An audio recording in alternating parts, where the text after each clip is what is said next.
सर्वप्रथम आप सभी को शुभ संध्या। कक्षा की शुरुआत करने की मैं घोषणा करता हूँ। कक्षा तकनीकी कारणों से थोड़ी विलंब से आज शुरू हुई है, लेकिन लगभग हम फिर भी बहुत लेट नहीं हैं। जैसे कि प्रीवियस क्लास में मैंने कहा था कि आज की जो कक्षा होगी उसकी शुरुआत हम न्यायपालिका से करेंगे। तो कॉपी में आप चैप्टर का नाम लिख लेंगे, भारतीय न्यायपालिका। भारतीय न्यायपालिका।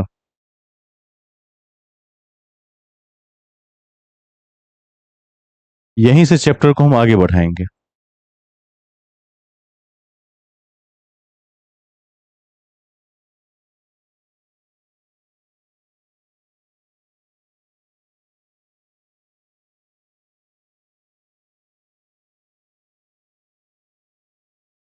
Indian judiciary.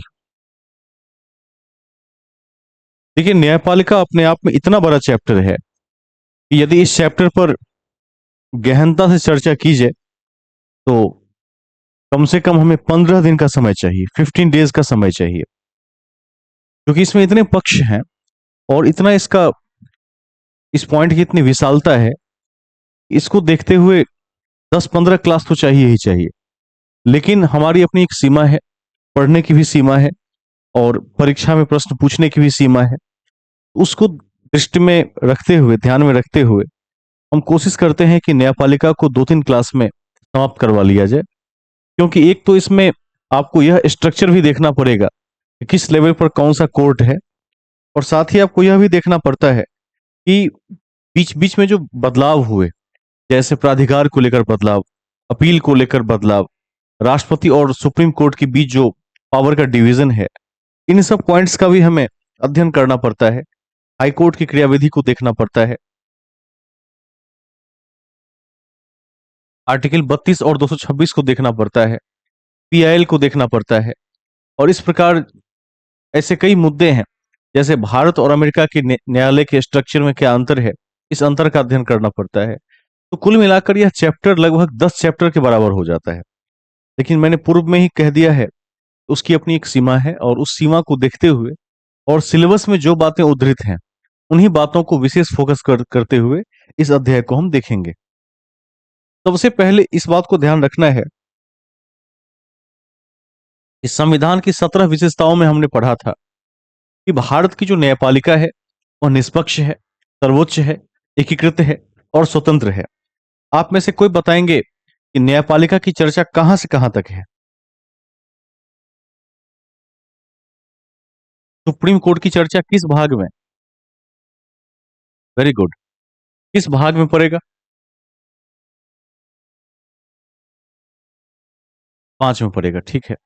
और हाई कोर्ट की चर्चा किस भाग में है और कहां से कहां तक है? भाग 6 में है। 214 से लेकर 231 तक है। इसको ध्यान रखिएगा। आपको यह भी ध्यान रखना है कि भारत में जो आज एकल न्यायपालिका का स्वरूप है, इस स्वरूप को भारत सरकार अधिनियम 1935 के माध्यम से ग्रहण किया गया था। और इस कड़ी में यह भी याद रखना है कि अमेरिका में द्वैध न्याय व्यवस्था है, जबकि भारत में क्या है? एकल न्याय व्यवस्था है। यह सब आपके लिए महत्वपूर्ण है। आपको यह भी संज्ञान में रखना है कि आज का जो सुप्रीम कोर्ट ऑफ इंडिया है, उसकी स्थापना 28 जनवरी 1950 को हुई थी और उसने ब्रिटेन की प्रीवी काउंसिल का स्थान लिया था। जबकि सबसे पहले जो सुप्रीम कोर्ट बना था वह रेगुलेटिंग एक्ट के तहत 1774 में कलकत्ता में बना। एलिजा इम्पे उसके पहले मुख्य न्यायाधीश थे। इसकी भी हम चर्चा ऑलरेडी कर चुके हैं। तो इस प्रकार आज के समय में भारत में एक सुप्रीम कोर्ट है और 25 हाई कोर्ट है। 33+1 जज सुप्रीम कोर्ट में होते हैं। सुप्रीम कोर्ट की चर्चा आर्टिकल 124 से शुरू है। इन सब पॉइंट को आज समेकित रूप से देखने का प्रयास करेंगे।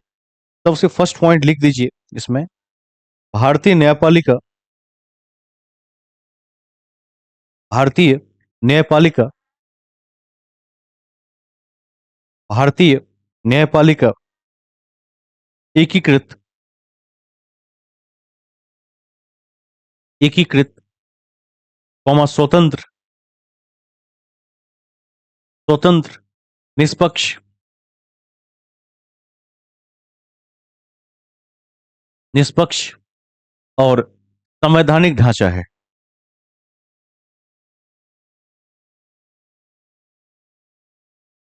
संवैधानिक ढांचा है एवं इस कड़ी में संविधान के भाग 5 अनुच्छेद 124 से 47, संविधान के भाग 5 अनुच्छेद 124 से 147 में सर्वोच्च न्यायालय में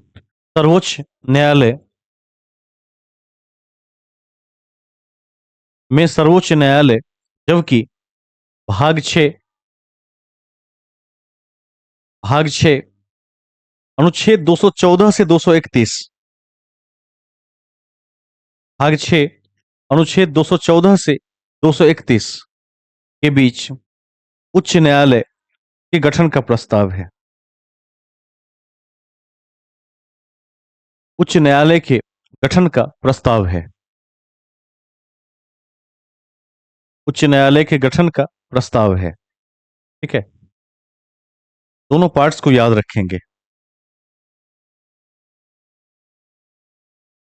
ठीक है, भाग 5 में और भाग 6 में क्रमशः सुप्रीम कोर्ट है और हाई कोर्ट है। नेक्स्ट पॉइंट देखिए, भारत में एकल न्यायिक व्यवस्था, भारत में एकल न्यायिक व्यवस्था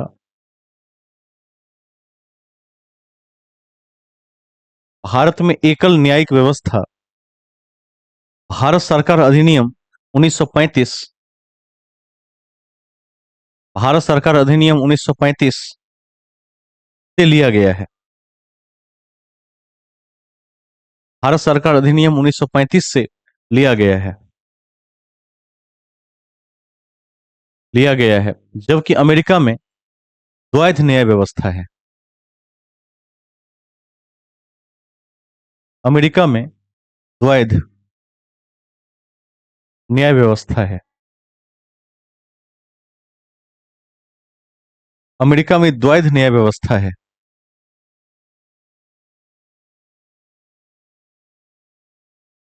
ठीक है, अब एक तथ्य को ध्यान रखेंगे, जो आज का सुप्रीम कोर्ट है, पूछा जाता है यह क्वेश्चन,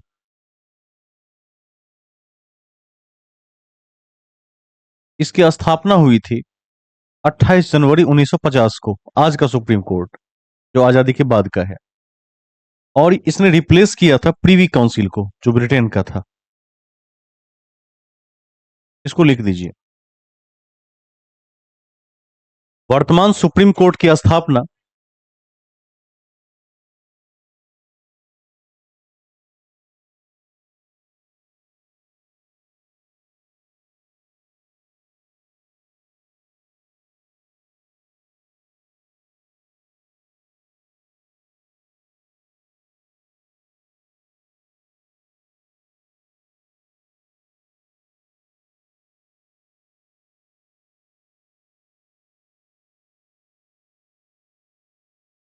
वर्तमान सुप्रीम कोर्ट की स्थापना 28 जनवरी 1950 को 50 को ब्रिटेन की प्रीवी काउंसिल को स्थानांतरित करके हुआ। ब्रिटेन के प्रीवी काउंसिल को स्थानांतरित करके हुआ।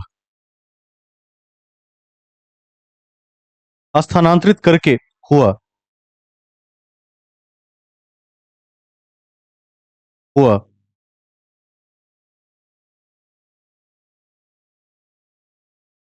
आवाज सब तक ठीक जा रही है? एक बार सभी लोग देख लीजिए अपने अपने स्तर से। फिर एक व्यक्ति के साथ है तो शायद नेटवर्क इशू हो सकता है, रिज्वाइन कर लीजिए, सही हो जाएगा। ध्यान रखना है कि प्रीवी काउंसिल को रिप्लेस करके हुआ। नेक्स्ट पॉइंट देखिए, भारत में उच्च न्यायालय का सबसे पहला गठन हाई कोर्ट, भारत में हाई कोर्ट का सबसे पहला गठन हाईकोर्ट का सबसे पहला गठन 1862 में हुआ था, 1862। भारत में हाईकोर्ट का सबसे पहला गठन 1862 में हुआ था।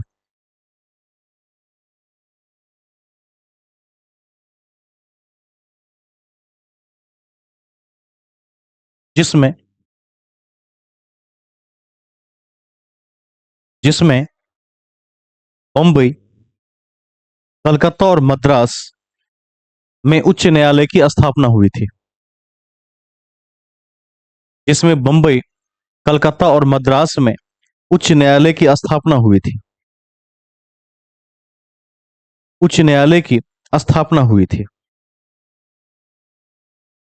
ठीक है, आगे बढ़ते हैं।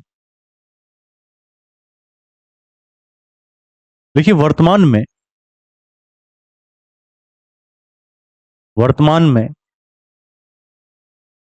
25 उच्च न्यायालय हैं।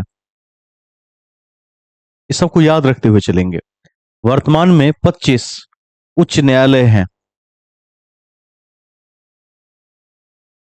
25 उच्च न्यायालय हैं। कोई बता सकता है कि पटना हाई कोर्ट की स्थापना कब हुई थी? कोई भी नोट में लिख दीजिए। देखिए, पटना हाई कोर्ट की स्थापना 1916 में की गई थी। पटना हाई कोर्ट की स्थापना 1916 में की गई थी।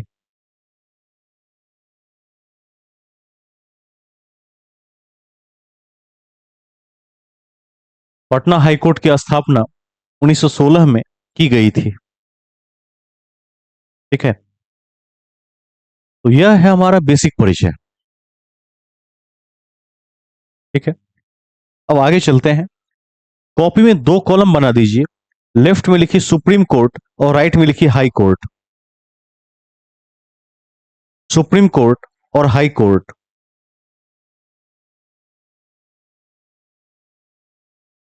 ठीक है, एक तरफ सुप्रीम कोर्ट, एक तरफ हाई कोर्ट।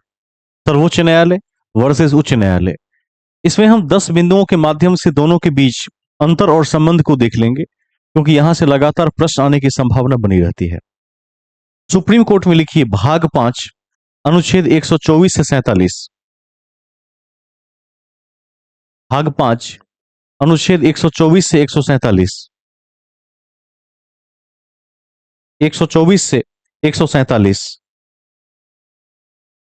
उच्च न्यायालय में लिखिए भाग 6, भाग 6, आर्टिकल 214 से 231। भाग 6, आर्टिकल 214 से 231। इसको ध्यान में रखेंगे। सबसे पहला जो बेसिक डिफरेंस है वह है किस आर्टिकल में है। सुप्रीम कोर्ट में दूसरा पॉइंट लिखिए। लिखिए उच्चतम न्यायालय की संख्या एक है, 1। उच्चतम न्यायालय की संख्या एक है। हाईकोर्ट में लिखिए इसकी वर्तमान में संख्या 25 है। इसकी वर्तमान में संख्या 25 है।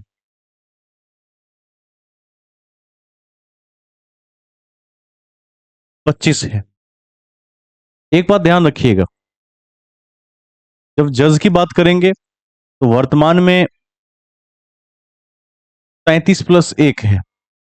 सुप्रीम कोर्ट में लिख दीजिए जजों की संख्या 33+1।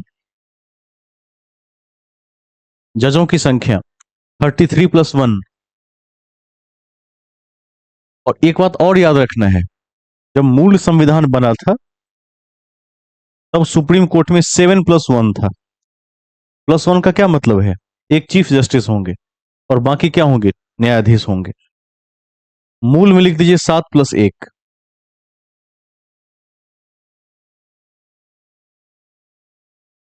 ठीक है, नेक्स्ट पॉइंट, राइट साइड में आ जाइए। उच्च न्यायालय में लिखिए जजों की संख्या निर्धारित नहीं है। लेकिन जजों की संख्या निर्धारित नहीं है। लेकिन लेकिन जजों की संख्या के आधार पर सबसे बड़ा हाई कोर्ट इलाहाबाद है। जजों की संख्या निर्धारित नहीं है, लेकिन जजों की संख्या के आधार पर सबसे बड़ा हाई कोर्ट इलाहाबाद है। इलाहाबाद है। ठीक है। ये भी पूछा जाता है, तो इलाहाबाद को रेड पेन से अंडरलाइन कर सकते हैं, याद रहेगा। अब आ जाते हैं सुप्रीम कोर्ट की तरफ। उसमें लिखिए, जजों की नियुक्ति राष्ट्रपति करते हैं।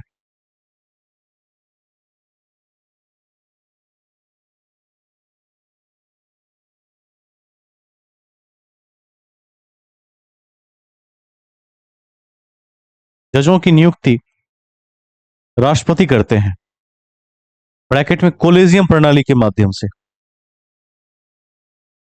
कोलेजियम प्रणाली के माध्यम से। कोलेजियम प्रणाली के माध्यम से। राइट साइड में भी लिखिए सेम, हाई कोर्ट में भी सेम।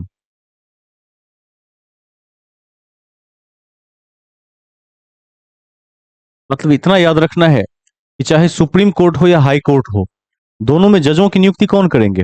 राष्ट्रपति करेंगे। अब लिखिए सुप्रीम कोर्ट में शपथ राष्ट्रपति के द्वारा।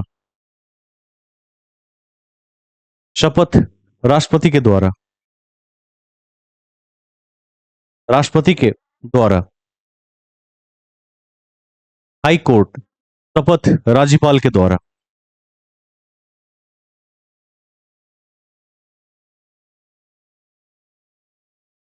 राज्यपाल के द्वारा।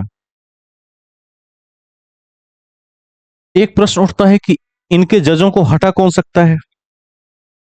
चाहे सुप्रीम कोर्ट हो या हाई कोर्ट हो, संसद के पास यह विशेषाधिकार है कि वह कदाचार या अक्षमता के आधार पर जजों को हटा सकता है।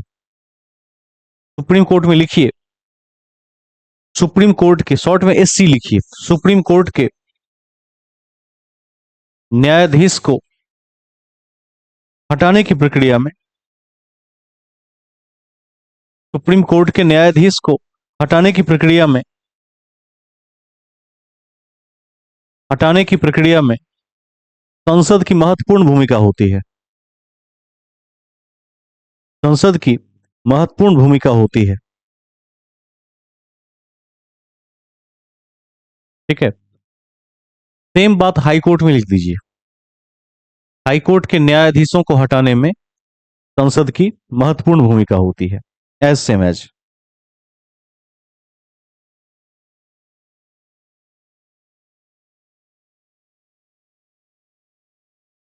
ठीक है। संसद के पास ये अवशिष्ट शक्ति है कि वह क्या कर सकता है? कदाचार साबित होने पर या अक्षमता के आधार पर जजेस को हटा सकता है। अब लिखिए सुप्रीम कोर्ट वाले साइड में योग्यता, और योग्यता में पॉइंट एबीसीडी करके आप लिख सकते हैं। योग्यता, पहला पॉइंट लिखिए भारत का नागरिक हो। भारत का नागरिक हो, ये हम लिख रहे हैं सुप्रीम कोर्ट वाले में। दूसरा पॉइंट, किसी हाई कोर्ट में 5 वर्ष न्यायाधीश रह चुका हो। किसी हाई कोर्ट में 5 वर्ष न्यायाधीश रह चुका हो।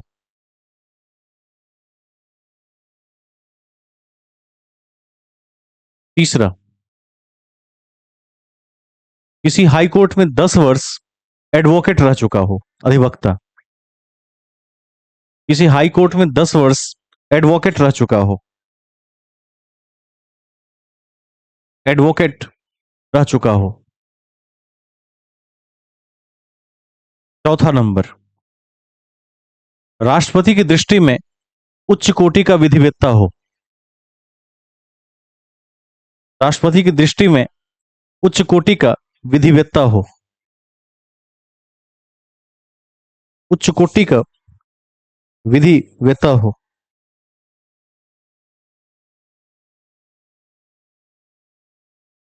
उच्च कोटि का विधि वेत्ता हो। ठीक है। अब आइए हाई कोर्ट वाले साइड में। High court, SC. पहला पॉइंट सेम रहेगा योग्यता में, भारत का नागरिक हो। फर्स्ट पॉइंट दोनों और कॉमन रहेगा, भारत का नागरिक हो। पॉइंट नंबर टू, 10 वर्ष उच्च न्यायालय का अनुभव रखता हो। 10 वर्ष उच्च न्यायालय का अनुभव रखता हो, यानी वकालत की हो, अनुभव रखता हो। तीसरा, थर्ड, 10 वर्ष तक न्यायिक सेवा में कार्य किया हो।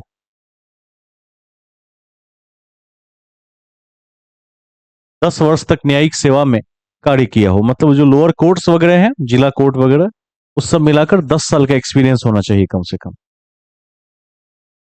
ठीक है। तो ये है जजों की योग्यता। कॉपी के सबसे शीर्ष पर लिख दीजिए, सबसे टॉप पर। देखिए, संसद, पार्लियामेंट, संसद जजों की संख्या को घटा या बढ़ा सकता है। संसद जजों की संख्या को घटा या बढ़ा सकता है, घटा या बढ़ा सकता है। ठीक है। यह संसद के पास पावर है।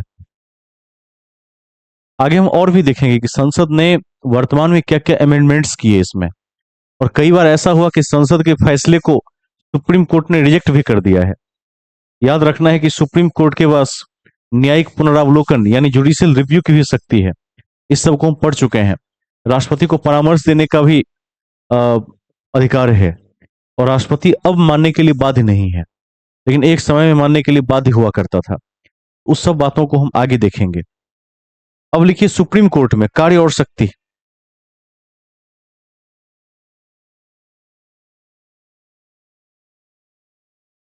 कार्य और शक्ति,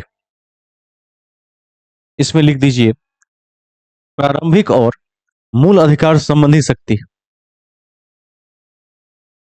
प्रारंभिक और मूल अधिकार संबंधी शक्ति। प्रारंभिक और मूल अधिकार संबंधी शक्ति।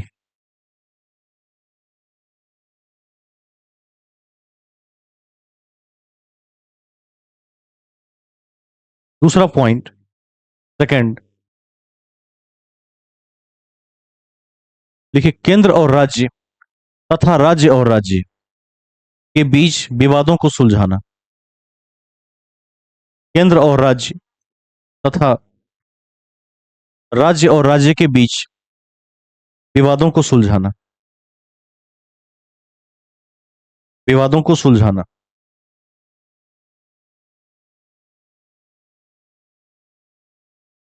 विवादों को सुलझाना, यानी सुप्रीम कोर्ट के पास यह पावर है।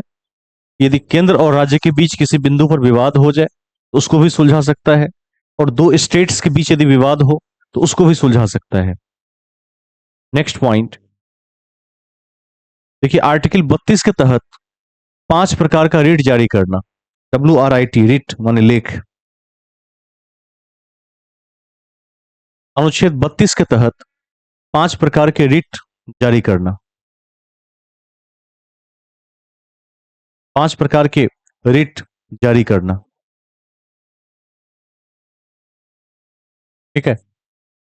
अगला पॉइंट, देखिए, राष्ट्रपति और उपराष्ट्रपति का चुनाव संबंधी विवाद सुलझाना। राष्ट्रपति और उपराष्ट्रपति का चुनाव संबंधी विवाद सुलझाना। चुनाव संबंधी विवाद सुलझाना।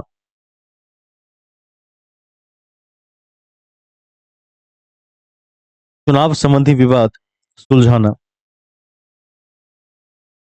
तो ये सब क्या है, सुप्रीम कोर्ट के पास जो क्षेत्राधिकार है उसके अंदर आता है। इसके बाद सुप्रीम कोर्ट में ही लिखिए दोबारा, अपीलीय अधिकार, हेडिंग बनाकर लेफ्ट साइड, अपीलीय अधिकार। अब ये क्या होता है?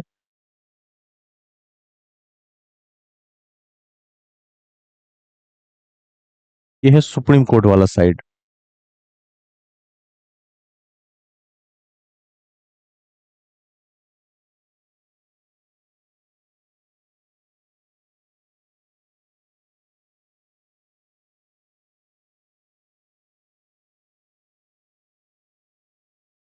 इसमें क्या होता है, आर्टिकल 132 से लेकर 136 के बीच, इसमें आप देखेंगे 3 प्रकार के मामलों को देख सकता है। सिविल को देख सकता है, क्रिमिनल को देख सकता है, और कॉन्स्टिट्यूशनल को देख सकता है। लिख दीजिए ऐसे ही, आर्टिकल 132 से 36, और तीनों मामलों को लिख दीजिए ऐसे,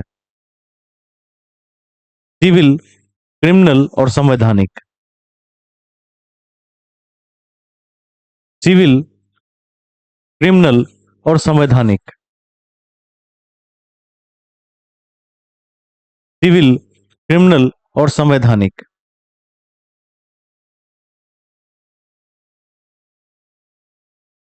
तीनों अपील को सुनता है।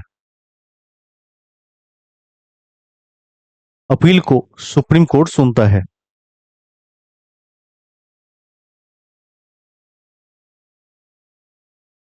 ठीक है।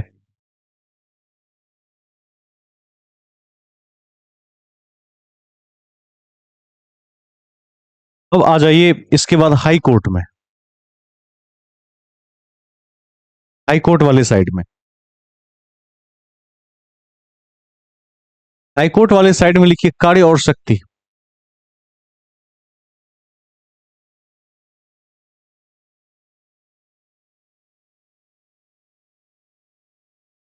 कार्य और शक्ति।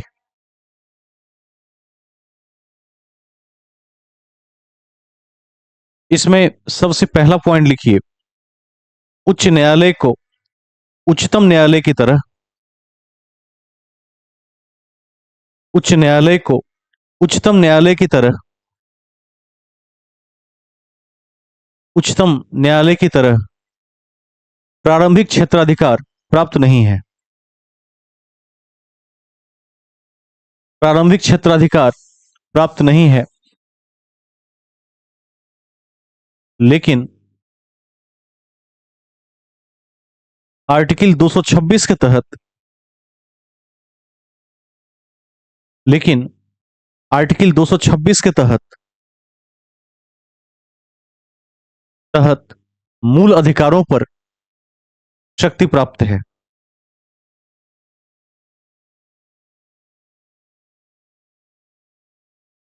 226 के तहत मूल अधिकारों पर शक्ति प्राप्त है। ठीक है, इसको ध्यान में रखेंगे। अब जैसे कि आपने लिखा अपील करने का अधिकार, 3 तरह के मामलों को अपीलीय में सुप्रीम कोर्ट देख सकता है।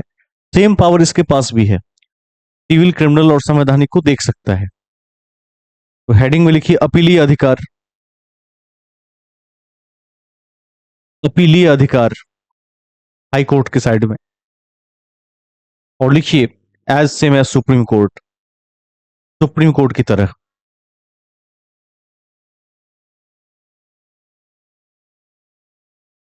सुप्रीम कोर्ट की तरह। ठीक है, बराबर ही है। अब एक बात को ध्यान में रखना है, जो सुप्रीम कोर्ट है वो अभिलेखीय प्राधिकार भी रखता है। यानी सुप्रीम कोर्ट जो फैसले देता है उस फैसले को रिकॉर्ड बनाकर रखा जाता है, और उस फैसले को बेस मानकर हाई कोर्ट या कोई भी अन्य लोअर कोर्ट अपना फैसला सुना सकता है। यानी सुप्रीम कोर्ट का फैसला भी अपने आप में कानून होता है, और उसको रिकॉर्ड की तरह रखे जाने के कारण इसे कोर्ट ऑफ रिकॉर्ड्स कहा जाता है। तो सुप्रीम कोर्ट वाले साइड में लिखिए हेडिंग बनाकर, अभिलेखीय शक्ति, अभिलेखीय शक्ति, अभिलेखीय शक्ति, और एक लाइन ऐड कर दीजिए, सुप्रीम कोर्ट को अभिलेखीय शक्ति प्राप्त है।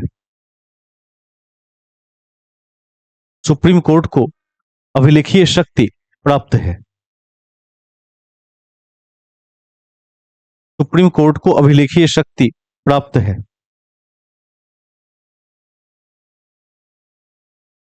प्राप्त है। ठीक है। हाई कोर्ट में लिख दीजिए सेम, बराबर है उसके पास भी।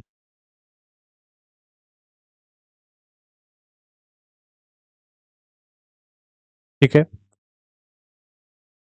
सेम टू सेम है हाई कोर्ट में। अब वापस आ जाइए सुप्रीम कोर्ट की तरफ। लिखिए इसमें हेडिंग बनाकर सलाहकारी अधिकार, सलाहकारी अधिकार, सलाहकारी अधिकार, और लिखिए इसमें यह केवल सुप्रीम कोर्ट को प्राप्त है। यह केवल सुप्रीम कोर्ट को प्राप्त है। प्राप्त है जिसमें जिसमें आर्टिकल 143 के तहत, जिसमें आर्टिकल 143 के तहत राष्ट्रपति, आर्टिकल 143 के तहत राष्ट्रपति समय समय पर, राष्ट्रपति समय समय पर सर्वोच्च न्यायालय से सलाह लेते हैं। 143 के तहत राष्ट्रपति सर्वोच्च न्यायालय से सलाह लेते हैं, जो वर्तमान में जो वर्तमान में दोनों के लिए बाध्यकारी नहीं है।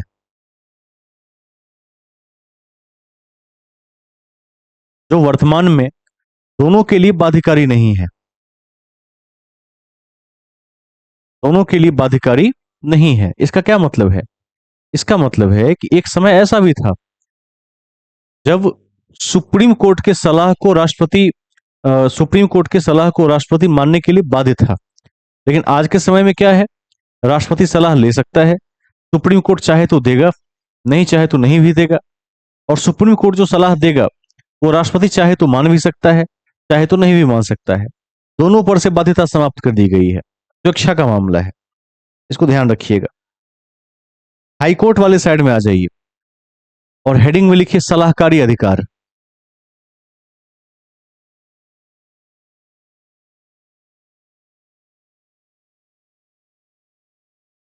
सलाहकारी अधिकार, और 5 कट लगा दीजिए इस तरह से, है ही नहीं इसके पास, कोई अधिकार नहीं है। सलाहकारी अधिकार नॉट फाउंड।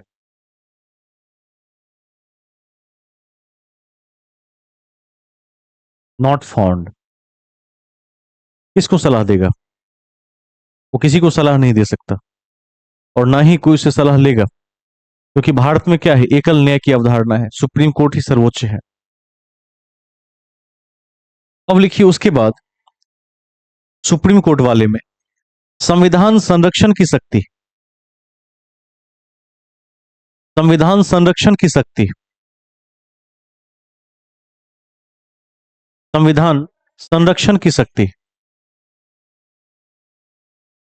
और उसमें एक लाइन ऐड कर दीजिए, केवल सर्वोच्च न्यायालय को प्राप्त है। केवल सर्वोच्च न्यायालय को प्राप्त है। केवल सर्वोच्च न्यायालय को प्राप्त है। प्राप्त है। हाईकोर्ट वाले साइड में 5 कट लगा के छोड़ दीजिए, उसके पास नहीं है।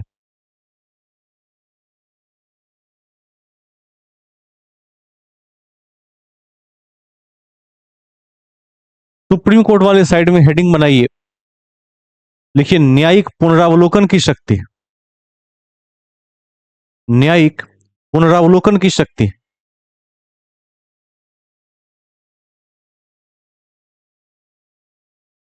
Judicial review. देखिए, यह शक्ति सुप्रीम कोर्ट में निहित है,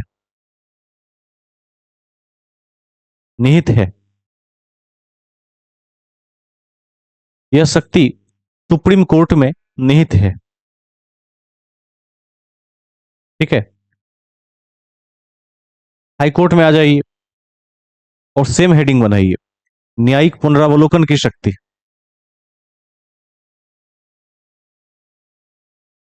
इसमें लिख दीजिए, यह शक्ति उच्च न्यायालय को भी प्राप्त है। यह शक्ति उच्च न्यायालय को भी प्राप्त है। उच्च न्यायालय को भी प्राप्त है। एवं एवं उच्च न्यायालय अपने अधीनस्थ उच्च न्यायालय अपने अधीनस्थ सभी न्यायालयों का सुपरविजन करने की शक्ति रखता है। सुपरविजन करने की शक्ति रखता है। इसका क्या मतलब है? इसका मतलब है कि जो हाई कोर्ट है वो अपने नीचे के लेवल के जो भी, जैसे जिला और सत्र न्यायालय हैं, व्यवहार न्यायालय हैं, अनुमंडल न्यायालय हैं, सभी प्रकार के न्यायालयों को सुपरवाइज कर सकता है, उनका देखरेख कर सकता है, जांच कर सकता है। ठीक है,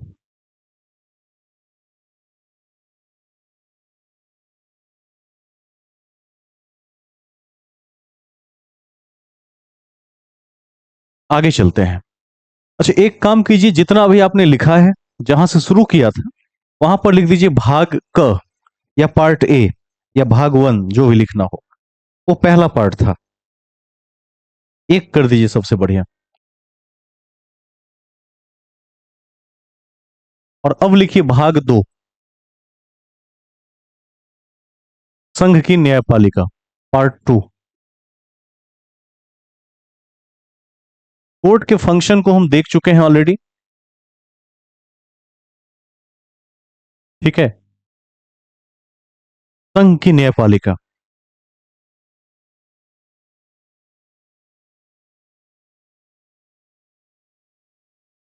अब हम देखते हैं कि नेचर ऑफ द कोर्ट कैसा है। पावर्स तो देख लिया, प्रकृति को देखते हैं। आज भी भारत में जब एक आम नागरिक पुलिस या कोर्ट का नाम सुनता है तो ईश्वर से प्रार्थना करता है कि इन दोनों का सामना ना ही करना पड़े। और ये किसी न्यायपालिका की विफलता का इससे बड़ा उदाहरण नहीं हो सकता है। कभी भी आपने नहीं देखा होगा कि किसी व्यक्ति के मन में यह ख्याल भारत जैसे देश में आता हो कि मेरा सामना पुलिस से हो जाए। वो नहीं चाहता है। वो जानता है कि इन पचड़ों में पड़कर जीवन की बर्बादी है। गांधी जी की एक पुस्तक है, माई एक्सपेरिमेंट्स विद ट्रूथ। उसमें गांधी जी ने जो लिखा है, उसमें एक लाइन है, the nation had court lawyers and doctors, but the ordinary rule was to avoid all of them. मतलब जब भारत गुलाम था तब भी देश के पास कोर्ट थे। कोर्ट मतलब न्यायालय, लॉयर मतलब वकील, और डॉक्टर थे। लेकिन उस जमाने में भी इन तीनों के पास कोई नहीं जाना चाहता था। और आज के समय में भी, आजादी के 75 साल के बाद, भारत उस तरह की व्यवस्था को डेवलप नहीं कर सका जिसमें कोई व्यक्ति डॉक्टर के पास या कोर्ट के पास या लॉयर के पास जाने से पहले दो बार सोचे ना। आम आदमी बिल्कुल नहीं सोचता है। उसकी प्रार्थना ईश्वर से रहती है कि वह इन संस्थाओं से मुक्त ही रहे तो अधिक ठीक है। इसी दृष्टिकोण से हम कोर्ट को आजकल देखते हैं। कोर्ट को हम इस रूप में भी देखते हैं कि वहां पर क्या है, बहुत लेट से न्याय मिलता है, विलंबता बहुत ज्यादा है। हम कोर्ट को एक कानूनी जटिल संस्था के रूप में देखते हैं कि मान लीजिए किसी को त्वरित न्याय चाहिए, नहीं मिलेगा, सालों साल निकल जाएंगे। और किसी ने ठीक ही कहा है कि अति विलंब से मिला हुआ जो न्याय होता है वह भी अन्याय के बराबर ही होता है। भारतीय जो कोर्ट का सिस्टम है वह इस तथ्य पर बिल्कुल खरा उतरता है। इसमें एक और पक्ष है, न्यायिक मुकदमे की अधिकता।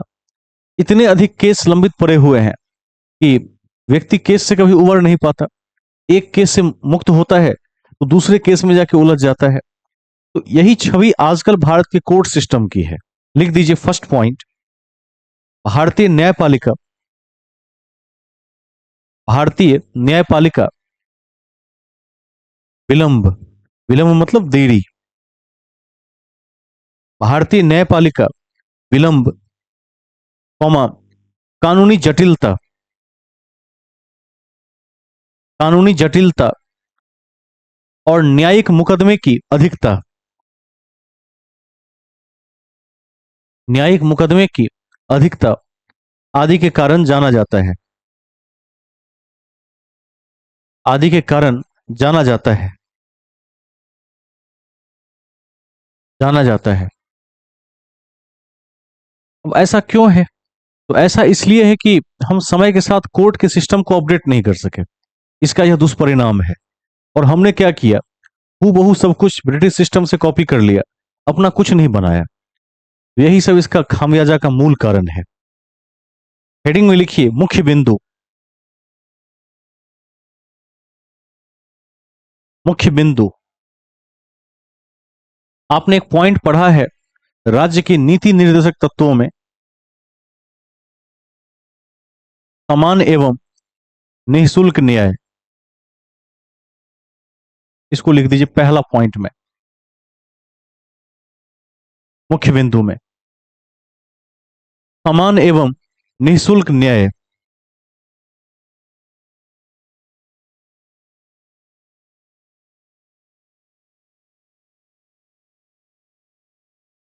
ठीक है, आपको याद होगा, कोई बता सकता है कि इसकी चर्चा किस में है, किस आर्टिकल में की गई है, राज्य के नीति निर्देशक तत्वों में कहां पर वर्णित है? कौन बता सकता है? वेरी गुड, 39 क में वर्णित है। जवाब सबका मिलना चाहिए। कोई बताए कि 39 में क्या है और 38 में क्या है? कौन सुना सकता है? 38 में क्या है, 39 में क्या है? अर्चना कुमारी आप बताइए, 38 में क्या है?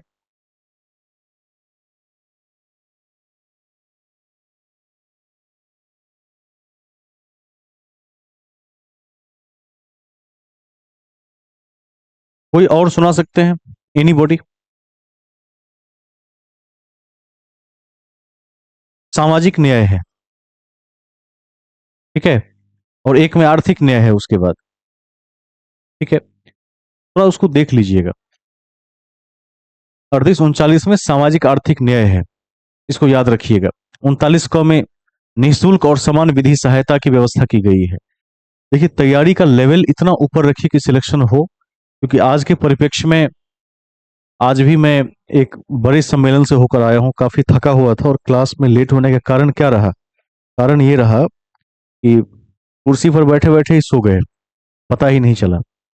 मैंने सोचा कि 5 मिनट बाद कक्षा शुरू करेंगे, लेकिन 8 9 घंटे का इतना ज्यादा वो हैरेसमेंट था कि समय निकल गया आगे। जब समय देखते हैं तो 8 बज रहा है, तुरंत आकर फिर क्लास में प्रकट हो गए। मैं बता दूं कि आज भी एक बिंदु पर जहां मैं बैठा हुआ था, वहां देश के राष्ट्रीय नीतियों की बात होती है, जहां से देश चलता है, और उस लेवल के लोग जो नीतियां बनाते हैं वो वहां खड़े थे, और वहां पर विचार विमर्श चल रहा था। इस विचार विमर्श में मैंने एक बिंदु रखा, जिस बिंदु को सुनकर वहां बैठे जितने लोग थे, क्योंकि सरकारी लोग हैं सभी, तो सरकारी विभाग में क्या होता है कि सरकार के जैसे ही आप विरुद्ध जाएंगे तो आप सबके शत्रु बन जाएंगे। इसको ध्यान में रखना है। जब तक नौकरी ना हो तब तक तो सरकार के विरुद्ध में बिल्कुल नहीं जाना है, वरना इंटरव्यू जैसे जगहों पर छांट दिया जाता है।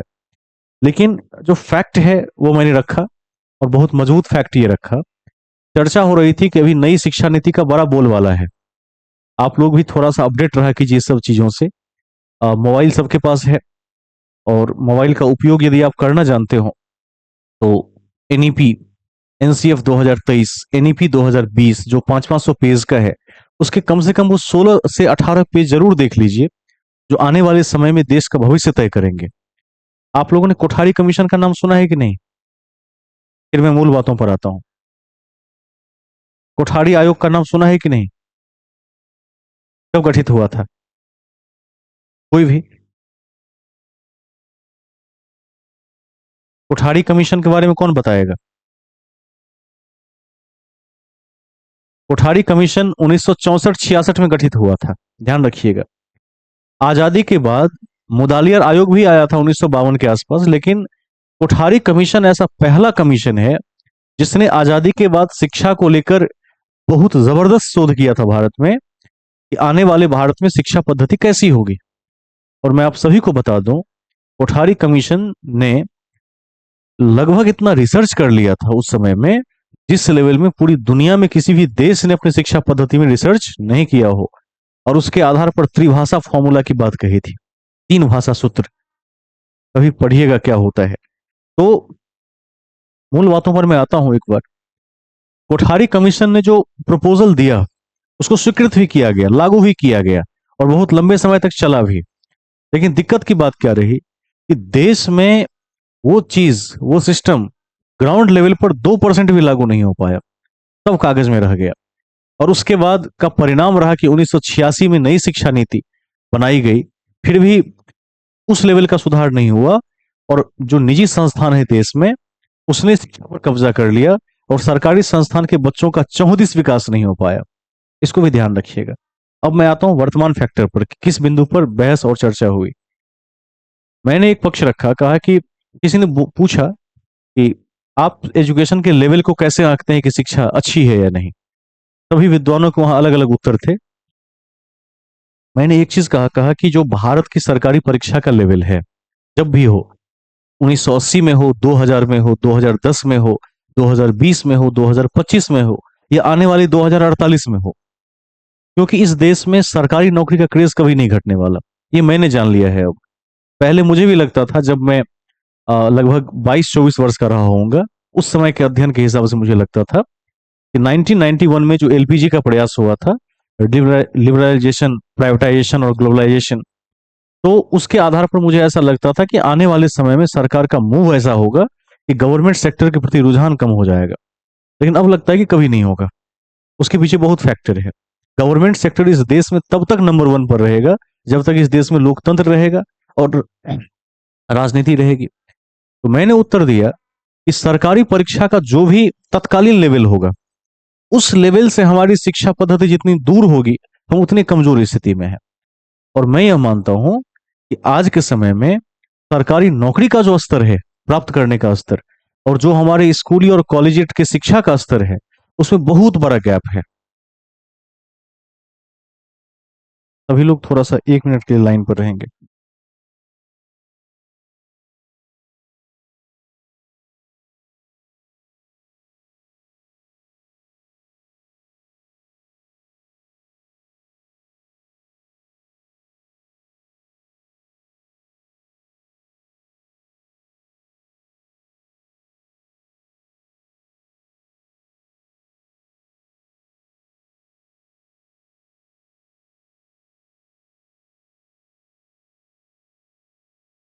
मूल बातों पर आ जाते हैं।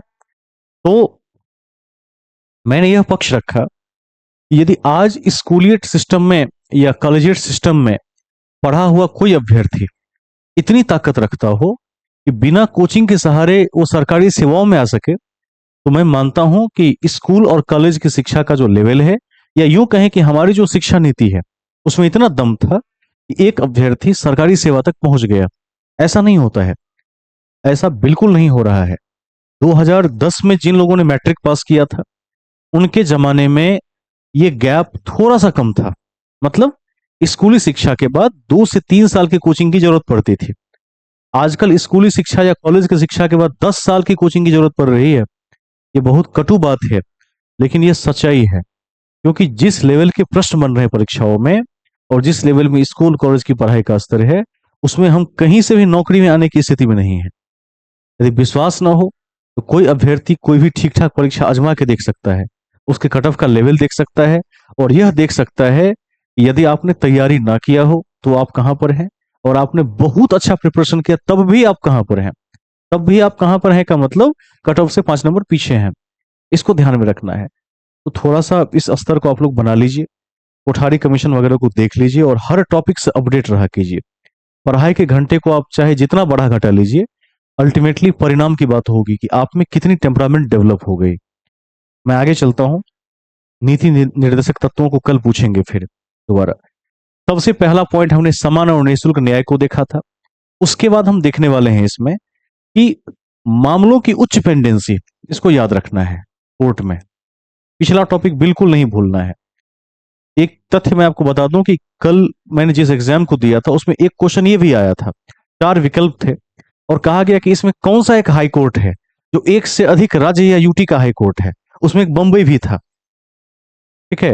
अब जैसे ये पढ़ाए हैं एक वर्ष शुरू में कि जो बंबई हाई कोर्ट है वो केवल महाराष्ट्र का नहीं है, बल्कि उसके आसपास जितना यूटी है उसका भी है कि नहीं है, और अन्य राज्यों का भी है।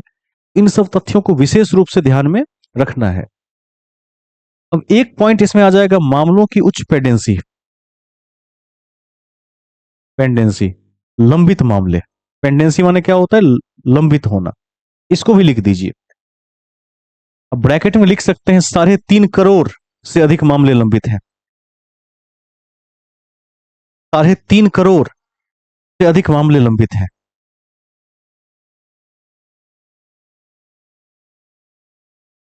3.5 करोड़ से अधिक मामले लंबित हैं। ठीक है।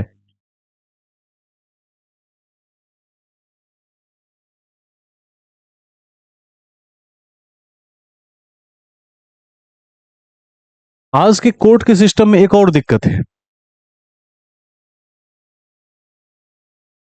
लिख दीजिए, पब्लिक ओरिएंटेशन का अभाव। पब्लिक ओरिएंटेशन का अभाव। पब्लिक ओरिएंटेशन का अभाव। ठीक है। अभाव। लास्ट पॉइंट लिख दीजिए, नेपोटिज्म। नेपोटिज्म माने क्या होता है? भाई भतीजावाद। नेपोटिज्म, भाई भतीजावाद का आरोप प्रत्यारोप भी कोर्ट पर लगता रहा है। आरोप प्रत्यारोप भी कोर्ट पर लगता रहा है। कोर्ट पर लगता रहा है। इसका क्या मतलब है? इसका मतलब है कि जैसे एक कोलिजियम प्रणाली है, सुप्रीम कोर्ट में जब जजों की नियुक्ति होती है तो उसमें एक टीम बनती है, कोलिजियम, जिसमें एक क्या होते हैं? मुख्य न्यायाधीश होते हैं और 4 अन्य न्यायाधीश होते हैं। वो 5 लोग मिलकर तय करते हैं कि अगला न्यायाधीश में कौन आएगा, अगला जज कौन बनेगा। कोई परीक्षा उसका आधार नहीं है। वो कुछ बिंदुओं को अपने लेवल से देखते हैं, अपनी इच्छा से जो सटीक लगता है उसको बना देते हैं। तो ऐसा आरोप रहा है कि जिसका जहां पहुंच और पैरवी होता है वही लोग जज बनते हैं भारत में। तो इसमें इतना लिख दीजिए ब्रैकेट में, कोलेजियम प्रणाली। कोलेजियम प्रणाली, कोलेजियम सिस्टम। ठीक है। कोलेजियम प्रणाली।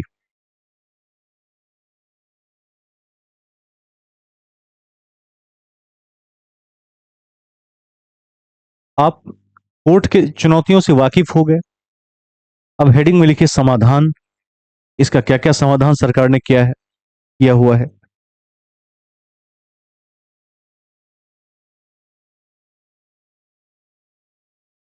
संविधान का जो 42वां संशोधन था, जिसको हम मिनी संविधान भी कहते हैं, उसी में आर्टिकल 39 क को जोड़ा गया था, समान और निःशुल्क विधि सहायता। तो फर्स्ट पॉइंट यही होगा।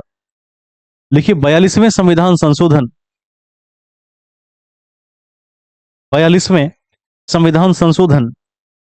के द्वारा, संविधान संशोधन के द्वारा द्वारा आर्टिकल 39 क के माध्यम से,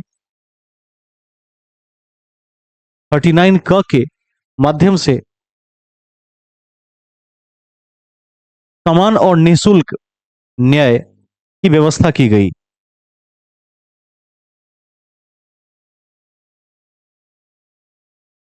ठीक है। अब दूसरी चुनौती क्या है? तो सेकेंड सबसे बड़ी चुनौती यह है कि कोर्ट में जजों की संख्या कम थी। तो एक, जैसे अखिल भारतीय सेवा के तर्ज पर अखिल भारतीय न्यायिक सेवा की बात की जा रही है, पार्लियामेंट ने पास भी कर दिया है और ये अंडर प्रोसेस है कि अब क्या हो, एग्जाम लेकर अखिल भारतीय न्यायिक सेवा के माध्यम से तेजी से जजों की भर्ती की जाए। जैसे राज्यों में पीसीएस जे के माध्यम से जजों की भर्ती होती है। पीसीएस जे बीपीएससी लेता है, बिहार में स्टेट कमीशन लेता है, उत्तर प्रदेश में यूपीपीएससी जे लेता है उसकी परीक्षा, पीसीएस जे कहते हैं वहां पर। तो इसको लिख दीजिए, लिखिए, मामलों के उच्च पेंडेंसी को रोकने के लिए, मामलों के उच्च पेंडेंसी को रोकने के लिए न्यायाधीशों की संख्या में वृद्धि की गई है। न्यायाधीशों की संख्या में वृद्धि की गई है एवं एवं अखिल भारतीय न्यायिक सेवा एवं अखिल भारतीय न्यायिक सेवा की प्रक्रिया भी निर्माणाधीन है। अखिल भारतीय न्यायिक सेवा की प्रक्रिया भी निर्माणाधीन है। निर्माणाधीन है, ठीक है। नेक्स्ट, एक और परिवर्तन हुआ है। जजों को भी अब क्या कर दिया गया, अब देखा गया कि इसी तरह से व्यवस्था चलती रहेगी तो काम नहीं चलेगा। तो जजों पर भी अब एक टास्क है कि आपको इतने समय में इतने केसेस को सुलझाना अनिवार्य है, करना ही पड़ेगा। इसको भी लिख दीजिए। लेकिन न्यायाधीशों को मामले के निपटारे के लिए लक्ष्य तय कर दिया गया है। न्यायाधीशों को मामले के निपटारे के लिए लक्ष्य तय कर दिया गया है।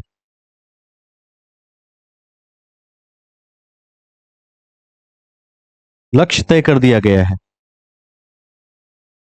आपने देखा होगा आजकल कि कोविड के बाद, कोविड इस दुनिया को बहुत कुछ दे भी गया और इस दुनिया से बहुत कुछ ले भी गया।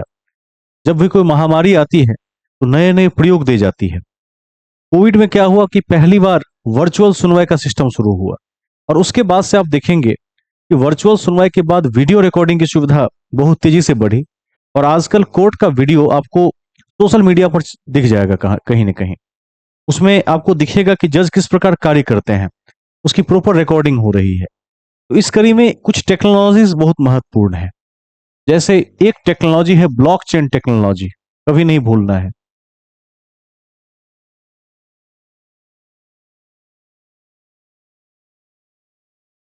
और एक टेक्नोलॉजी है आर्टिफिशियल इंटेलिजेंस, जो आजकल काफी चर्चा में है।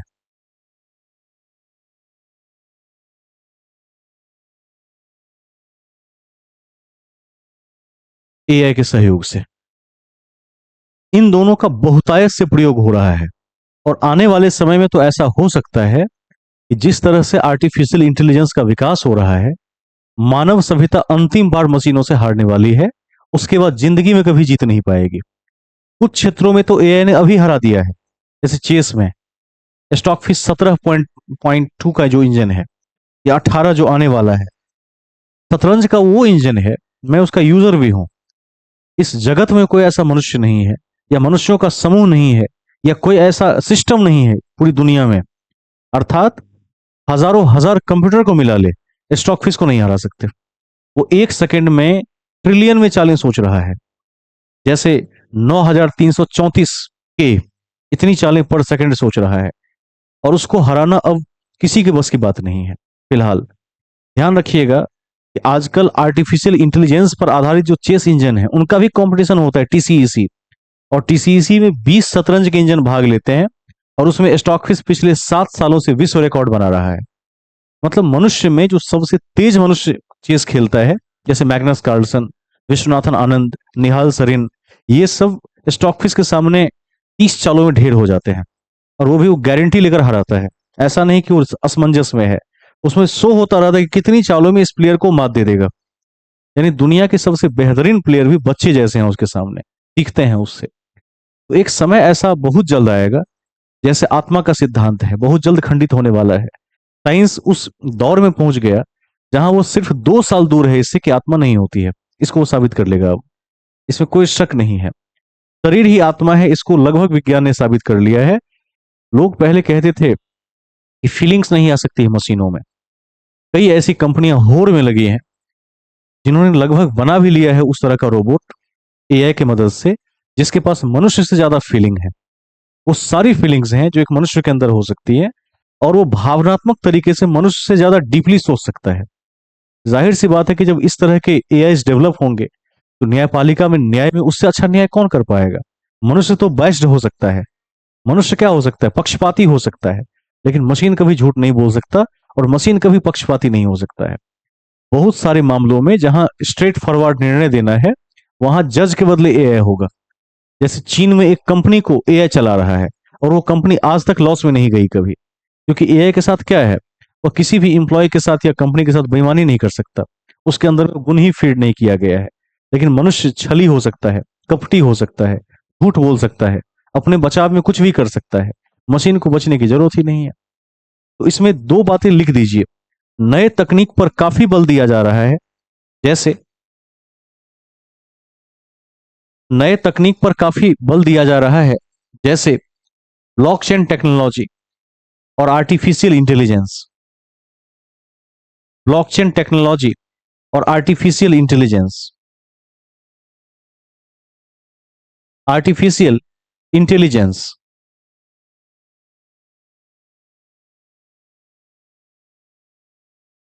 आजकल यदि आप कोर्ट के वेबसाइट को खोलेंगे तो हर एक कोर्ट के वेबसाइट के पहले ई कोर्ट लगा दिया गया है। ई कोर्ट पटना, ई कोर्ट झंझारपुर, ऐसे। तो सबसे पहले ई कोर्ट कहां से शुरू हुआ? ई कोर्ट का क्या मतलब है कि कोर्ट का अपना एक वेबसाइट होगा, उस वेबसाइट पर सभी केसेस संधारित होंगे। कोई भी वादी या प्रतिवादी अपने केस नंबर को डालकर स्टेटस ऑफ द केस देख सकता है, या कोर्ट के रिगार्डिंग कोई भी सूचना प्राप्त कर सकता है। तो सबसे पहले ध्यान रखना है कि ई कोर्ट की सबसे पहली जो शुरुआत हुई वो हैदराबाद से हुई, और पूछेगा ही परीक्षा में, गारंटेड क्वेश्चन है।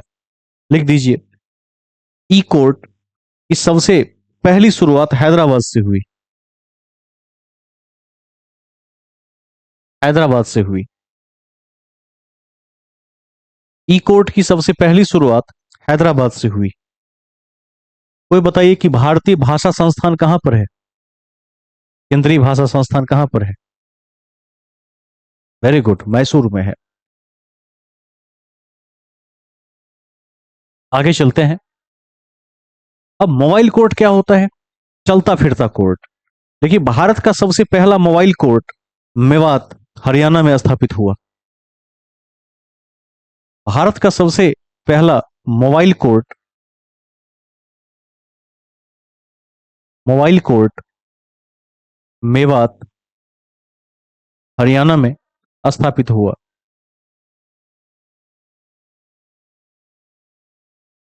हरियाणा में स्थापित हुआ।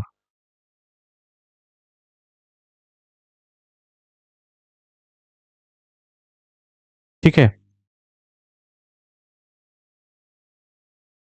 अब हम चलते हैं पीपल ओरिएंटेशन की तरफ। एक शब्द है लोक उन्मुखी। पीपल ओरिएंटेशन, पीओ लिख देता हूं शॉर्ट में।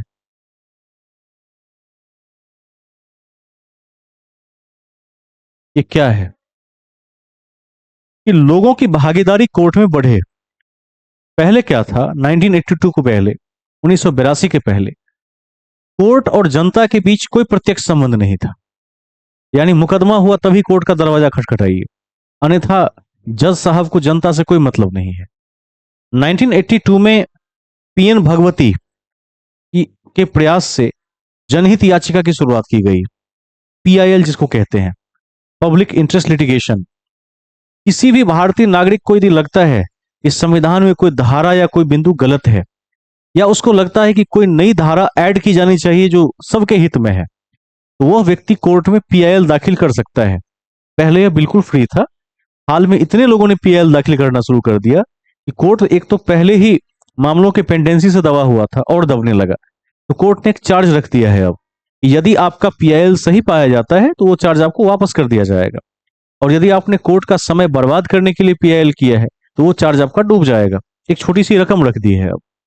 तो पीएन भगवती के सहयोग से पहली बार 1982 में ऐसा हुआ कि कोई भी भारतीय नागरिक कोर्ट में जनहित याचिका दायर कर सकता था, और ऐसे कई लोगों ने शानदार जनहित याचिका दायर किए, जिसके परिणाम से भारत की जनता को बड़ा लाभ हुआ और कोर्ट ने माना कि ये बहुत कमाल की चीज थी। इसको लिख दीजिए, लिखिए, कोर्ट को पीपल ओरिएंटेड, लोक उन्मुखी, कोर्ट को पीपल ओरिएंटेड ब्रैकेट में लोक उन्मुखी बनाने के लिए, लोक उन्मुखी बनाने के लिए, पीपल ओरिएंटेड बनाने के लिए जनहित याचिका ब्रैकेट में पीआईएल, जनहित याचिका ब्रैकेट में पीआईएल की शुरुआत 1982 में 1982 में पीएन भगवती के समय हुई, पीएन भगवती के समय हुई, एवं एवं पीएन भगवती ने जुडिशियल एक्टिविज्म को जन्म दिया, न्यायिक सक्रियता। पीएन भगवती ने जुडिशियल एक्टिविज्म को जन्म दिया, जुडिशियल एक्टिविज्म को जन्म दिया, न्यायिक सक्रियता, याद रखिएगा इसको। पीएन भगवती का नाम हर हाल में याद रखना है, पूछा गया क्वेश्चन है बार बार। एक्टिविज्म को जन्म दिया।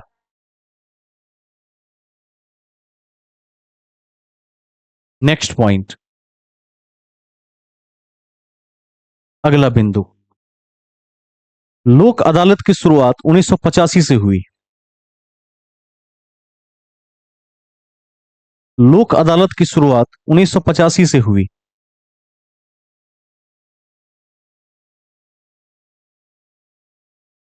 लोक अदालत की शुरुआत 1985 से हुई।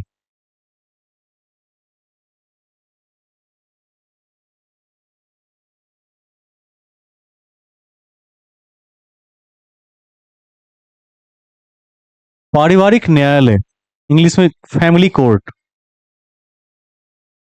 बहुत बड़ी चीज उपलब्धि है ये भी। फैमिली कोर्ट की शुरुआत 1985 से हुई,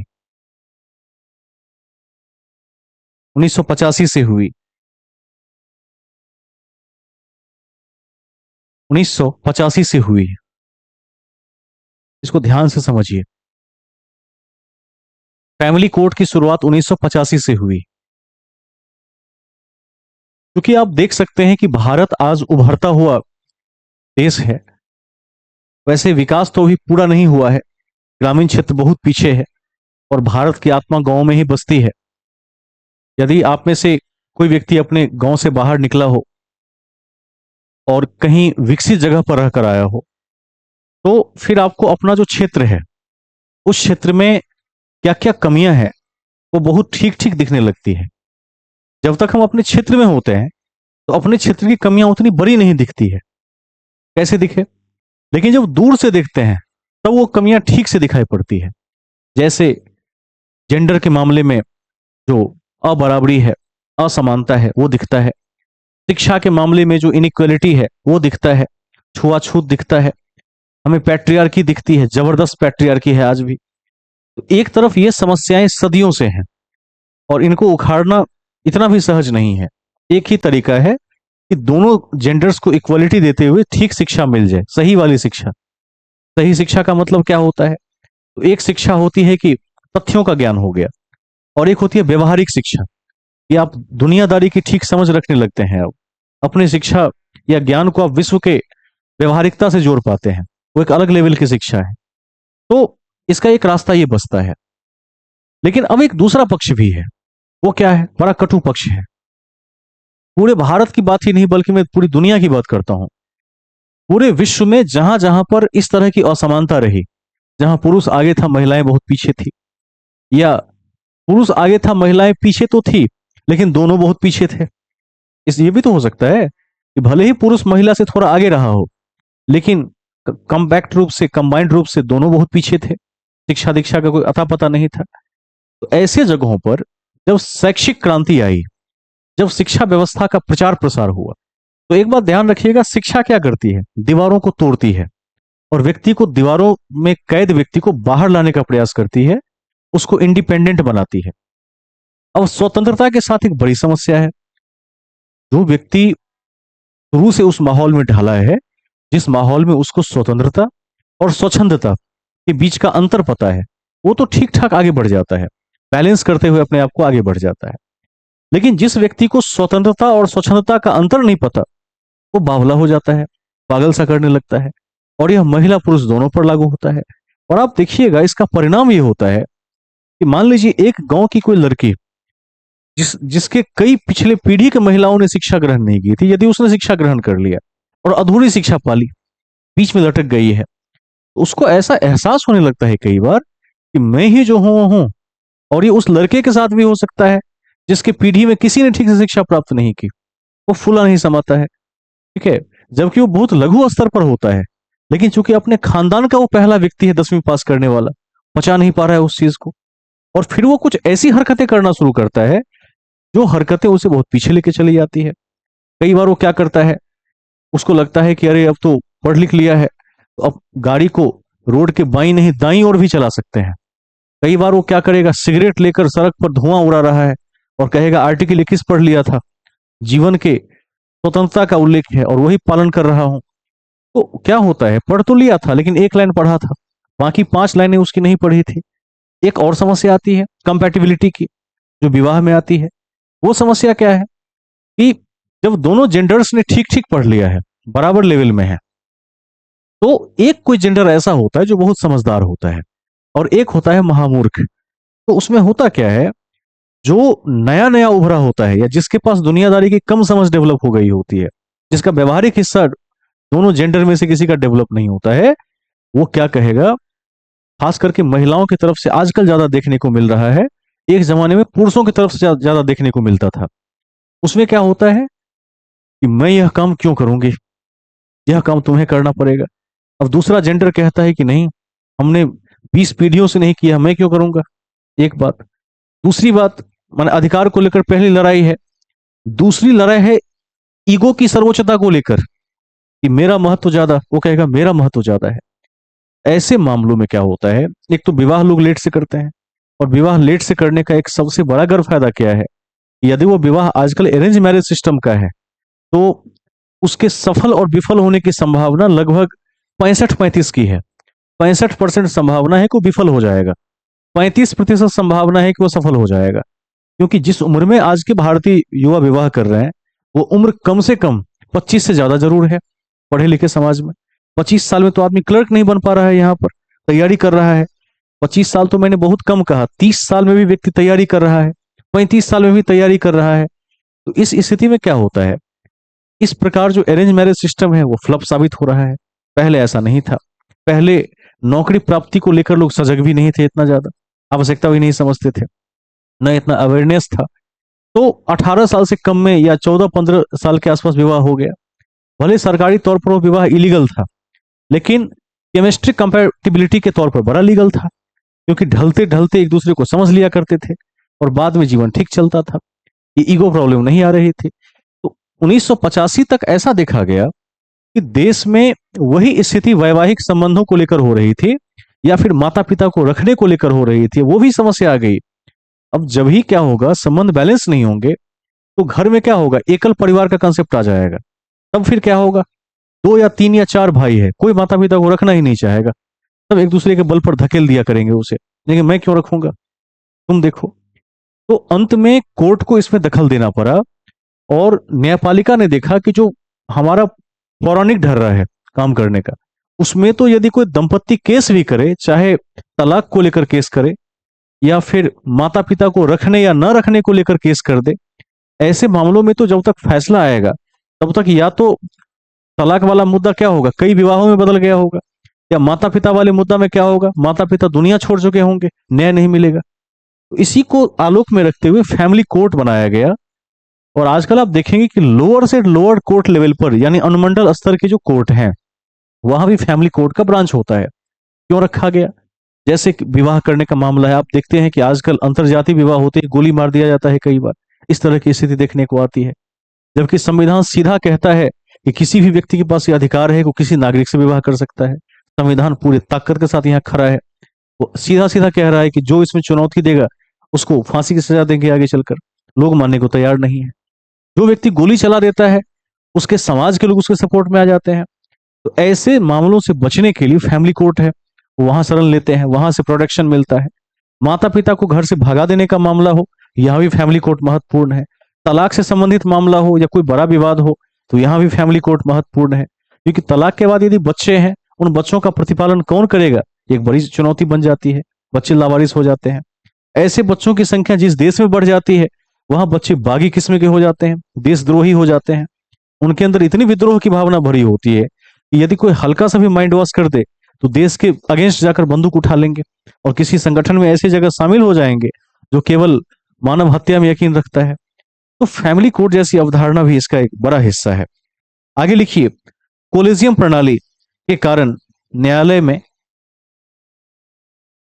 कोलेजियम प्रणाली के कारण न्यायालय में परिवार परिवारवाद का आरोप लगता रहा है। आरोप लगता रहा है। ठीक है। नेक्स्ट। नेक्स्ट पॉइंट, अति महत्वपूर्ण है कि अति महत्वपूर्ण है कि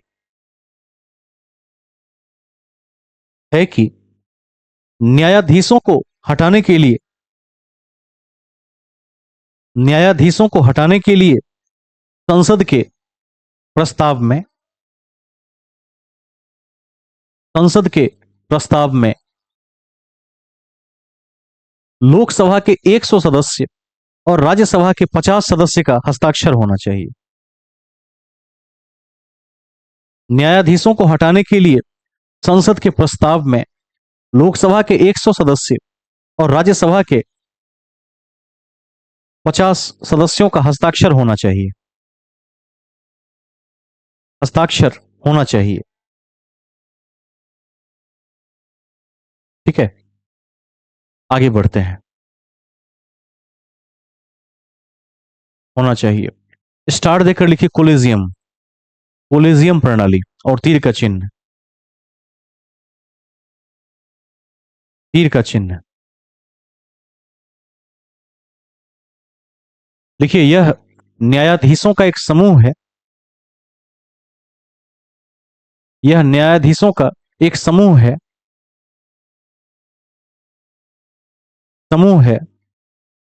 जिसमें एक मुख्य न्यायाधीश और 4 अन्य न्यायाधीश शामिल होते हैं। एक मुख्य न्यायाधीश और 4 अन्य न्यायाधीश शामिल होते हैं एवं एवं न्यायाधीशों की नियुक्ति और स्थानांतरण प्रक्रिया को संपन्न कराते हैं। एवं न्यायाधीशों की नियुक्ति और स्थानांतरण प्रक्रिया को संपन्न कराते हैं।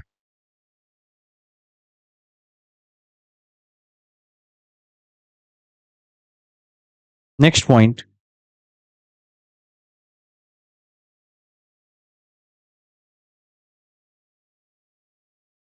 न्यायिक प्रक्रिया में सुधार के लिए न्यायिक प्रक्रिया में सुधार के लिए सुधार के लिए 99th संविधान संशोधन 2014 के द्वारा 99th संविधान संशोधन 2014 के द्वारा द्वारा राष्ट्रीय न्यायिक नियुक्ति आयोग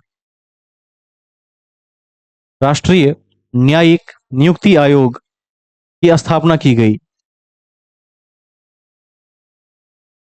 राष्ट्रीय न्यायिक नियुक्ति आयोग की स्थापना की गई, जिसे जिसे सुप्रीम कोर्ट ने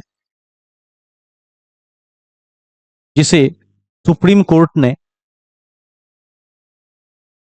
गैर संवैधानिक बताते हुए निरस्त कर दिया। जिसे सुप्रीम कोर्ट ने गैर संवैधानिक बताते हुए निरस्त कर दिया।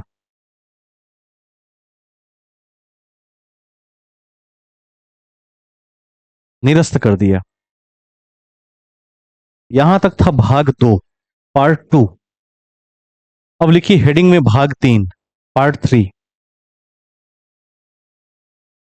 एक बात ध्यान रखेंगे, महाभियोग की जो प्रक्रिया हमने पढ़ी है वह राष्ट्रपति उपराष्ट्रपति पर तो लागू होता ही है, लेकिन किसी अधिकारी पर यदि लागू होता है तो वह एकमात्र सरकारी अधिकारी है न्यायाधीश। उसके बाद किसी पर महाभियोग लागू नहीं होता है, क्योंकि न्यायपालिका सरकार का मुख्य हिस्सा है, इसलिए ऐसा होता है। पार्ट 3 में हम इसी को देखेंगे, छोटा सा पार्ट है, समाप्त हो जाएगा। फिर अगले में अन्य बातें और क्वेश्चन आंसर को देख सकते हैं। देखिए अब तक 3 न्यायाधीशों के विरुद्ध अब तक 3 न्यायाधीशों के विरुद्ध 3 न्यायाधीशों के विरुद्ध महाभियोग लगाकर हटाने की प्रक्रिया आरंभ हुई है। हटाने की प्रक्रिया आरंभ हुई है।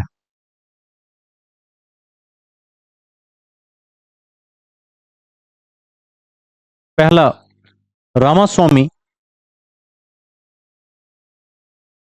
सौमित्र सेन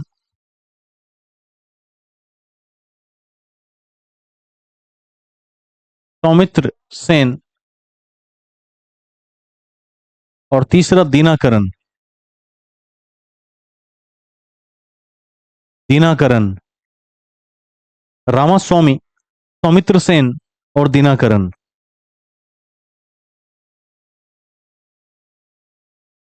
ठीक है, एक लाइन ऐड कर दीजिए इसमें, रामास्वामी, सौमित्र सेन और दिनाकरन। लिखिए तीनों ने महाभियोग पारित करने से पहले ही इस्तीफा दे दिया। तीनों ने महाभियोग पारित करने से पहले इस्तीफा दे दिया।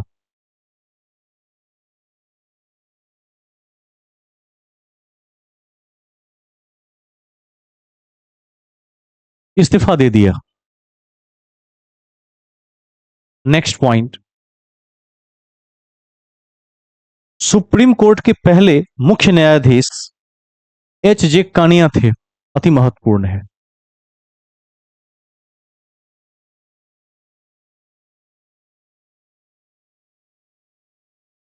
एच.जे.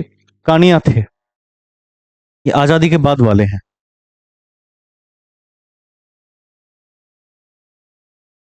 एच.जे. कानिया थे। नोट लिखिए इसके बाद, नोट लिखिए, मुख्य न्यायाधीश की सूची को सदैव ध्यान में रखेंगे।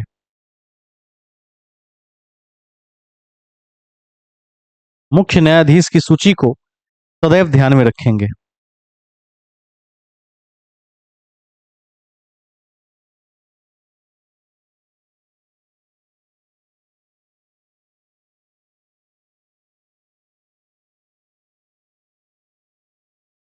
नेक्स्ट पॉइंट, वर्तमान चीफ जस्टिस रामकृष्ण गवई वर्तमान चीफ जस्टिस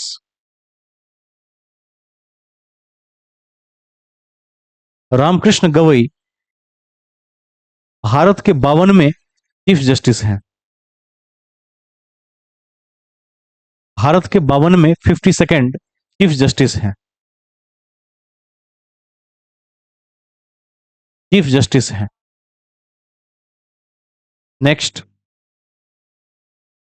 भारत की पहली महिला चीफ जस्टिस, महिला चीफ जस्टिस को काट के न्यायाधीश लिखेगा केवल। भारत की पहली महिला न्यायाधीश फातिमा बीबी थी।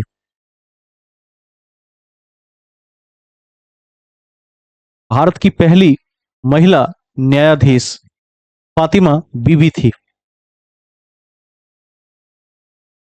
फातिमा बीबी थी।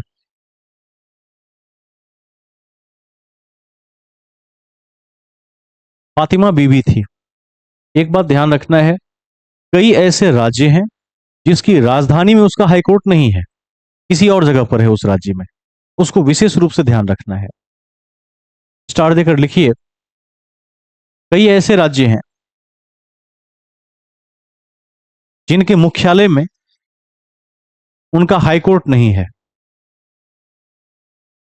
कई ऐसे राज्य हैं जिनके मुख्यालय में उनका हाईकोर्ट नहीं है। नहीं है। जैसे पहला लिखिए, उत्तर प्रदेश, तीर का चिन्ह इलाहाबाद। उत्तर प्रदेश, तीर का चिन्ह इलाहाबाद। उत्तर प्रदेश की राजधानी कहां पर है, कौन बताएंगे? लखनऊ में है। हाई कोर्ट कहां पर है? इलाहाबाद में। तो जहां जहां डिफर है उसको याद रखना है, इलाहाबाद। नेक्स्ट, उत्तराखंड। उत्तराखंड का हाई कोर्ट कहां पर है? देखिए, नैनीताल। नैनीताल। राजस्थान, जोधपुर। राजस्थान, जोधपुर। मध्य प्रदेश, जबलपुर। मध्य प्रदेश, जबलपुर। उड़ीसा, कटक। उड़ीसा, कटक। छत्तीसगढ़, बिलासपुर।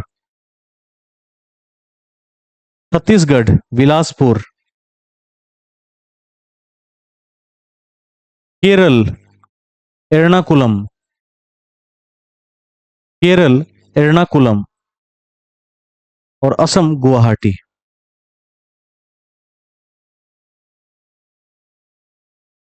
एक क्वेश्चन जो पूछना चाहिए मुझे, जो कि लिखवा दिए हैं, हाईकोर्ट के जजों की नियुक्ति कौन करते हैं हाईकोर्ट में? क्या लिखा है, राज्यपाल लिखा है कि राष्ट्रपति लिखा है? राष्ट्रपति करते हैं। इसको नहीं भूलना है, हाई कोर्ट हो चाहे सुप्रीम कोर्ट हो, दोनों के जज की नियुक्ति राष्ट्रपति करेंगे। लेकिन जब शपथ दिलाने की बारी आएगी तो सुप्रीम कोर्ट के जजों को राष्ट्रपति और हाई कोर्ट के जजों को राज्यपाल शपथ दिलाएंगे। फिर राज्यपाल नियुक्ति किसकी करेंगे? तो जिला कोर्ट के जो जज हैं उसकी नियुक्ति राज्यपाल करते हैं। क्लियर, याद रखना है, गलती नहीं करना है, इसमें पूछा जाता है ये क्वेश्चन। लिखिए, जिला न्यायाधीश की नियुक्ति राज्यपाल करते हैं।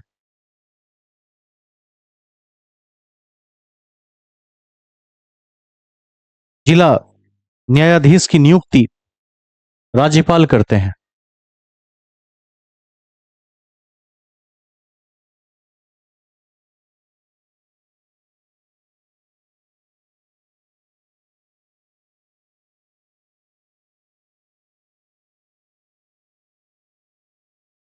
नेक्स्ट पॉइंट,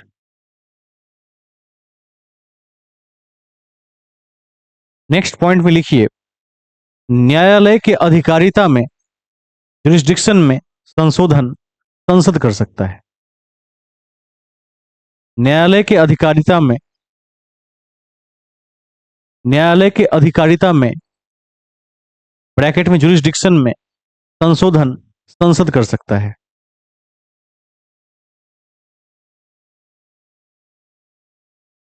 कर सकता है। आजकल एक क्वेश्चन काफी ट्रेंड में है, होमोसेक्सुअलिटी, उसके बारे में पूछा जाता है। लिख दीजिए अगला पॉइंट, आईपीसी की धारा 377 का संबंध समलैंगिकता से है। समलैंगिकता से है।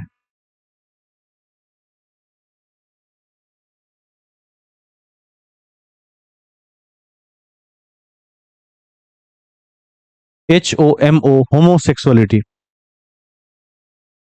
आईपीसी की धारा 377 का संबंध होमोसेक्सुअलिटी से है।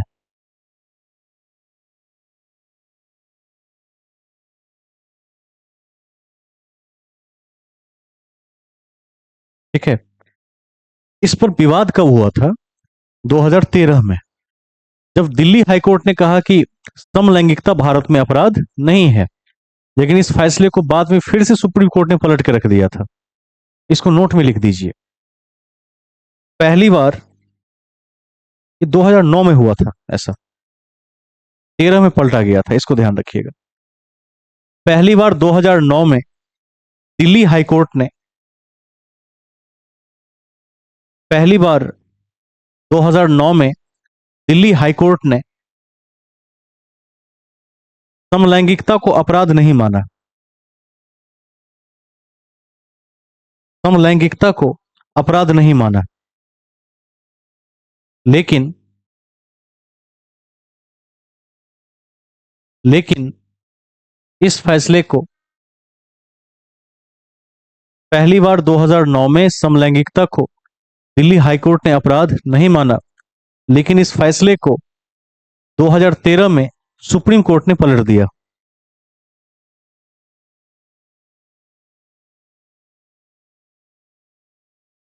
ठीक है, पलट दिया।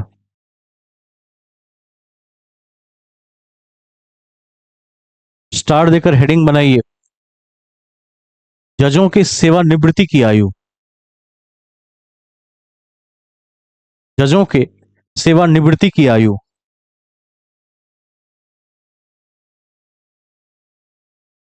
सेवानिवृत्ति की आयु। इसमें लिखिए, सुप्रीम कोर्ट के जज 65 वर्ष और हाई कोर्ट के जज 62 वर्ष तक।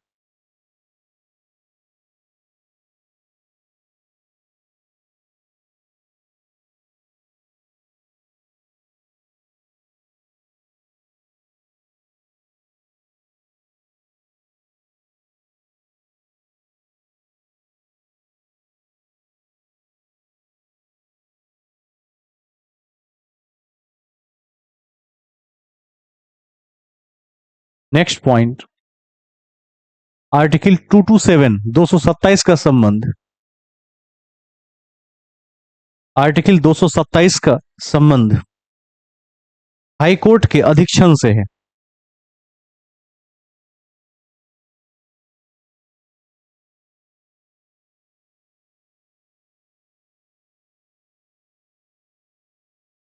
अधीक्षण से है। नेक्स्ट, मौखिक रूप से याद रख लीजिएगा कि सीजेआई ऑफ इंडिया का जो वेतन है वो 2,80,000 है और अन्य न्यायाधीश का वेतन 2.5 लाख है फिलहाल। इसको याद रख लेंगे। नेक्स्ट, 3-4 बातें और है। लेकिन न्यायपालिका की स्वतंत्रता को बनाए रखने के लिए, न्यायपालिका की स्वतंत्रता को बनाए रखने के लिए उनके वेतन और भत्ते, उनके वेतन और भत्ते संचित निधि से दिए जाते हैं। संचित निधि से दिए जाते हैं, जिसमें कोई अलाभकारी परिवर्तन नहीं किया जा सकता है। जिसमें कोई अलाभकारी परिवर्तन नहीं किया जा सकता है। जिसमें कोई अलाभकारी परिवर्तन नहीं किया जा सकता है। ठीक है। नेक्स्ट, न्यायाधीशों को हटाने की प्रक्रिया का आधार।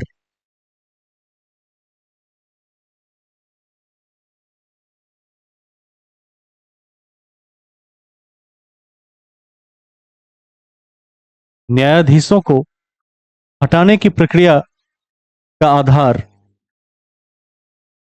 कदाचार एवं अक्षमता है।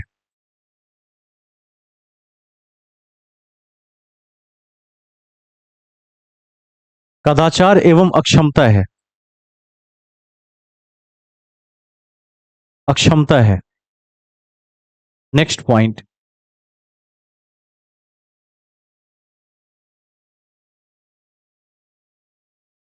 इस पॉइंट को 5 टिक लगा के रखिए, बहुत बार पूछा गया है। राष्ट्रीय हरित न्यायाधिकरण की स्थापना 2010 में हुई थी। Very very important. राष्ट्रीय हरित न्यायाधिकरण की स्थापना 2010 में हुई थी, जिसका मुख्यालय नई दिल्ली है।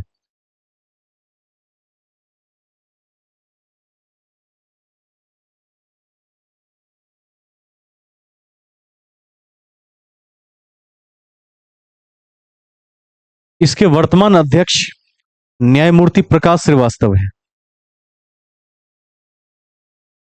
इसके वर्तमान अध्यक्ष न्यायमूर्ति प्रकाश श्रीवास्तव हैं। न्यायमूर्ति प्रकाश श्रीवास्तव हैं। प्रकाश श्रीवास्तव हैं।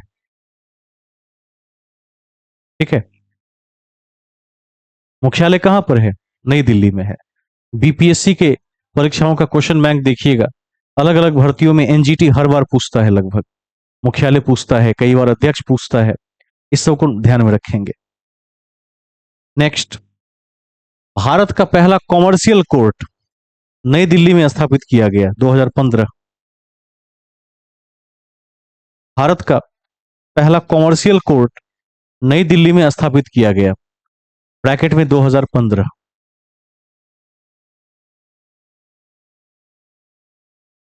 2015।